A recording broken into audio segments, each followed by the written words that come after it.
BR9 TV Telugu news channel కు స్వాగతం. పల్నాడు జిల్లాలో కన్నక్ తల్లిని అతి కిరాతకంగా సజీవ దహనం చేస్తూ హత్య చేసిన కుమార్తె. సత్తెనపల్లిలో అనుమానాస్పద మృతి కేసు కాస్త హత్య కేసుగా మారిన వైనం.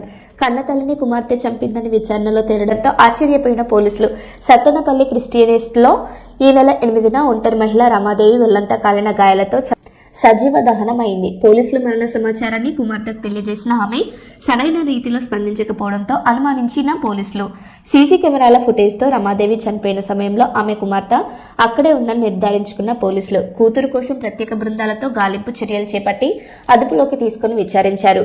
కుటుంబ గొడవలతో తానే తల్లిని చంపానని కుమార్తె పోలీసుల ఎదుట ఒప్పుకున్నట్లు విశ్వసనీయ సమాచారం.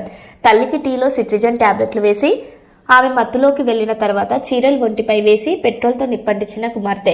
వారి మధ్య అంతకుముందు ఏం జరిగిందనే విషయాలపై విచారిస్తున్న పోలీసులు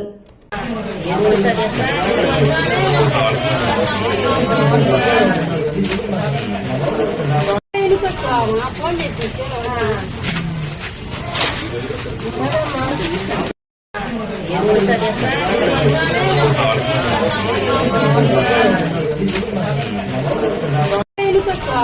చేసి